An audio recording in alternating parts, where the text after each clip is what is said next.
स्वागत है आप सभी का तौर राजपूत वेल्थ में। तो यहाँ पर हम बात करने वाले हैं कल के लिए। मैं कल के लिए प्रेडिक्शन कर रहा हूँ, तो प्लीज़ यार हम लोग वही स्ट्रेटजी यूज़ करेंगे, क्योंकि बार बार स्ट्रेटजी बदल कर कुछ नहीं होने वाला है।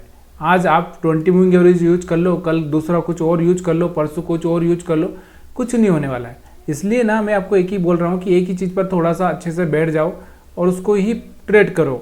यही चीज़ें आपको याद रखनी है और कुछ नहीं करना है। तो यहाँ से तीनों ही, यहाँ से आपको दिखाई दे रहा होगा कि यहाँ से आपको दिख रहा होगा ये अपना सेल का रहेगा, ये वाला अपना बाई सेल दोनों ही रहेगा, और यहाँ से आपको क्या रहेगा, बाई का रहेगा।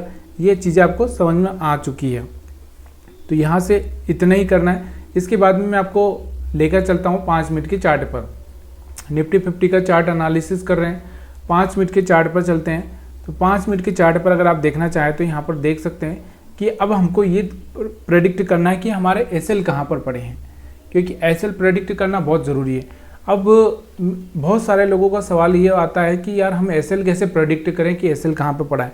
तो देखो एक ही चीज़ होती है इसमें, क्या होती है कि अगर कोई जैसे मार्केट ऊपर जा रहा है और फिर नीचे आता है और फिर यहाँ से जो टर्न लेता है, तो ये जो टर्न पॉइंट होता है ना, यहाँ पर एसएल पड़ा होता है। फिर मार्केट अगर यहाँ से देखो, यहाँ से टर्न नीचे की साइड में लिया तो यहाँ पर भी एसएल है। मार्केट फिर से यहाँ पर टर्न लेगा तो फिर यहाँ पर भी एसएल रहेगा। फिर यहाँ से ऊपर जाएगा तो फिर यहाँ पर आपको दिख रहा होगा यहाँ पर एसएल रहेगा। तो ये चीज़ें जहाँ से मार्केट टर्न मतलब घूमता है, तो अभी हमारा ये सिंपल सा लॉजिक अगर आप यहाँ पर यूज करोगे तो आप खुद ही बताओगे कि यहाँ पर एसएल कहाँ पर पड़े हैं। तो आप बताओगे कि यहाँ पर एसएल पड़े होंगे, क्योंकि यहाँ से मार्केट घूमा तो यहाँ पर एसएल पड़े होंगे। फिर यहाँ से मार्केट घूमा तो यहाँ पर एसएल पड़े होंगे, यहाँ से मार्केट घूमा तो यहाँ पर भी पड़े होंगे, कुछ यहाँ पर भी पड़े होंगे, कुछ यहाँ पर भी पड़े होंगे, कुछ यहाँ पर भी पड़े होंगे, और कुछ यहाँ पर भी पड़े होंगे। अब यहाँ पर आपको दिख रहा होगा, मैंने ऊपर वाला क्यों नहीं बोला, क्योंकि ये ऊपर जैसे जैसे जा रहा था यहाँ के एसएल हिट हो जा रहे थे, इसलिए मैंने यहाँ पर बोला नहीं कि यहाँ पर एसएल पड़े हैं। तो मैंने आपको बताया कि यहाँ पर एसएल पड़े हैं, यहाँ पर एसएल पड़े हैं, यहाँ पर एसएल पड़े हैं और यहाँ पर एसएल पड़े। मतलब कहने का मतलब क्या है, नीचे की साइड में पूरे के पूरे एसएल पड़े हैं, ऊपर की साइड में थोड़े कम एसएल है अगर आपको देखना होगा तो। और नीचे की साइड में अगर हम बात करें तो और भी यहाँ पर आपको दिख रहा होगा कि यहाँ पर एसएल है, यहाँ पर एसएल है, मतलब नीचे की साइड में बहुत है। ऊपर के सारे एसएल ज़्यादातर क्लियर हो ही चुके हैं। अब हम बात करें तो जो और आगे के हैं वो एसएल, अगर मार्केट यहाँ पर पहुँच जाता है तो फिर यहाँ से मार्केट में एक थोड़ा सा यहाँ पर आपको मोमेंटम नीचे की साइड में देखने को मिल सकता है, लेकिन ये एक झटके में नहीं पहुँचेगा। हो सकता है थोड़ा 1-2 दिन साइड हो जो और उसके बाद में यहाँ पर जंप मारे। तो इस चीज़ को याद रखना है कि एक अच्छा सा मोमेंटम दिया है तो कल या तो मार्केट ओपन कहाँ पर होगा, ऊपर की साइड में ओपन होगा, यहाँ पर कहीं पर ओपन हो और फिर मार्केट में रिट्रेसमेंट आए और यहाँ से फिर मार्केट इस तरह से घूम के वापस से जाए। तो इस चीज़ को आप भूलना नहीं है। और हो सकता है मार्केट फिर कल यहाँ पर इस लाइन पर ओपन हो जाए और फिर मार्केट इस तरह से जाए, तो ये भी आपको भूलना नहीं है। ठीक है, ये एक मोमेंटम हो सकता है, ये ऊपर वाला एक मोमेंटम हो सकता है, एक नीचे वाला मोमेंटम हो सकता है। तो ये 2 मोमेंटम पर आपको फोकस करना है। अभी यहाँ पर तीसरी लाइन पर मैं आपको जो बताना चाहता हूँ कि यहाँ पर आपको देखना है कि मैं क्या बोल रहा हूँ, यहाँ से समझने की कोशिश करना कि मैं क्या बोल रहा हूँ। थोड़ा सा मैं इसको छोटा कर देता हूँ ताकि आपको थोड़ा सा समझा पाऊँ, क्योंकि यहाँ पर जगह नहीं दिख रही मेरे को। मैं क्या बोल रहा हूँ कि कल हो सकता है कि निफ्टी 22,700 पर खुल जाए। अब जब 22,700 पर खुलेगा तो यहाँ पर आपको देखना है कि यहाँ से रेड कैंडल बन रहा है, तो मार्केट क्या कर सकता है, नीचे की साइड में थोड़ा सा आ सकता है, 20 मूविंग एवरेज के आसपास आ सकता है, यहाँ पर आ सकता है। और अगर ऊपर जा रहा है तो भी आपको मैंने क्या बताया कि 20 मूविंग एवरेज की स्ट्रेटजी के हिसाब से वो नीचे आएगा ही आएगा। इस बात का आपको थोड़ा सा ध्यान रखना है।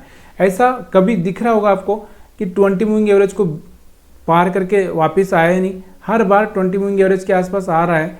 तो ये चीज़ें आपको याद रखनी है। ठीक है, ये चीज़ें मैं आपको जो बता रहा हूँ।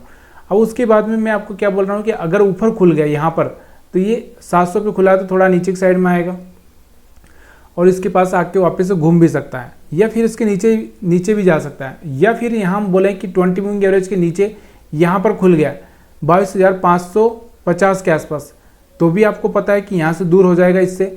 तो यहाँ से दूर होगा, अगर ग्रीन हो बनेगा तो फिर आप यहाँ पर एक प्लान कर सकते हो इस तरह से, तो बाइंग का प्लान कर सकते हो। तो ये चीज़ें आपको समझ में आ चुकी होगी। और यहाँ पर तो ओपन होने का कोई चांसेस है ही नहीं, आपको भी पता है। कोई जब तक कोई बड़ी न्यूज़ ना आ जाए तब तक यहाँ पर कोई ओपन होने का चांसेस है ही नहीं। ठीक है, ये चीज़ें समझ में आ चुकी है कि निफ्टी 50 पर 20 मूविंग एवरेज से भी आपको समझ में आ चुका है, एसएल हंटिंग भी आपको समझ में आ चुका है। एसएल हमारे पास कहाँ पड़े हैं, नीचे की साइड में, तो मार्केट यहाँ पर आना अभी तो बहुत मुश्किल है।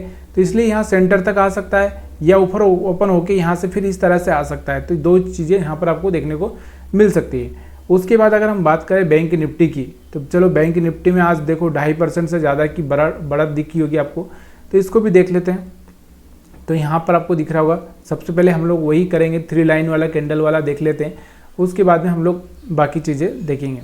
तो यहाँ पर आपको दिख रहा होगा कि 3 लाइन अगर हम लगाएंगे तो भी मार्केट में यहाँ से हम लोग कुछ नहीं समझ सकते। क्यों? क्योंकि इतना बड़ा कैंडल है, इतना कौन, तो इसलिए जो भी लोग बैंक निफ्टी में कल ट्रेड करने वाले हैं वो ना करे तो ज़्यादा बेटर रहेगा। क्यों?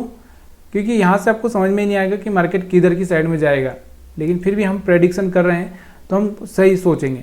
ठीक है, यहाँ पर आपको दिख रहा होगा ये वाला एरिया अपना क्या है, बाई वाला एरिया।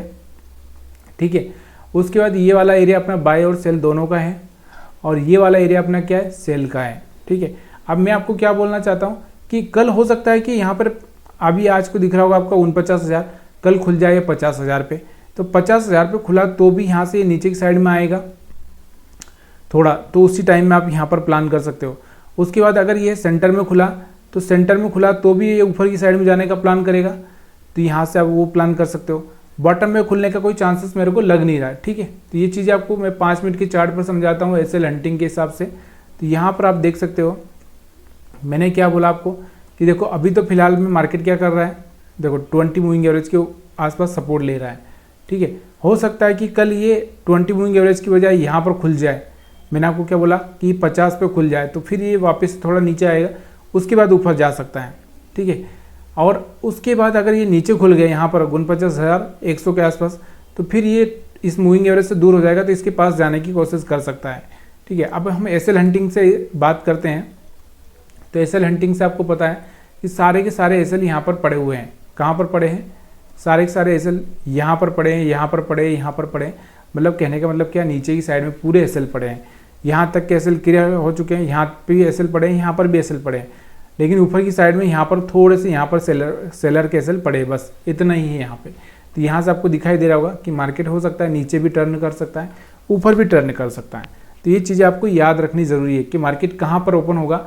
ऊपर ओपन होगा तो यहाँ पर इस तरह से जंप मार सकता है, और इसके बाद में यहाँ पर ओपन हुआ तो इस तरह से जंप मार सकता है। 2-3 चीज़ें यहाँ पर आपको रट के रखनी ही पड़ेगी, तभी जाके यहाँ पर आपकी बात बनेगी। तो ये चीज़ें आपको समझ में आ चुकी है। जब तक 20 मूविंग एवरेज ब्रेक नहीं करता तब तक आप सेल का प्लान नहीं कर सकते। हाँ, ब्रेक करेगा, यहाँ पर ओपन हुआ, ऊपर जाएगा, टेस्ट करेगा, फिर फेल होगा तो आप इस तरह से सेल का प्लान कर सकते हैं। लेकिन जब तक कि एक बार ये दूरी ना बना ले तब तक आपको यहाँ से बच के रहना है, क्योंकि ये फंसा लेगा आपको अपने जाल में। तो वीडियो देखने के लिए आप सभी का बहुत बहुत धन्यवाद। वीडियो अच्छा लगा हो तो लाइक शेयर कमेंट करना मत भूलिएगा। आप सभी के कमेंट में पढ़ रहा हूँ, बहुत अच्छा लग रहा है। बहुत दिनों के बाद आप दिल से सपोर्ट कर रहे हो, और मैं भी कोशिश कर रहा हूँ कि आपको कभी भी कोई गलत चीज़ ना सिखाऊँ। मैं पूरे अच्छे से मन से सिखाने की कोशिश कर रहा हूँ। अगर मेरा मेहनत आपको अच्छा लग रहा है तो प्लीज़ यार वीडियो को लाइक कर दीजिए।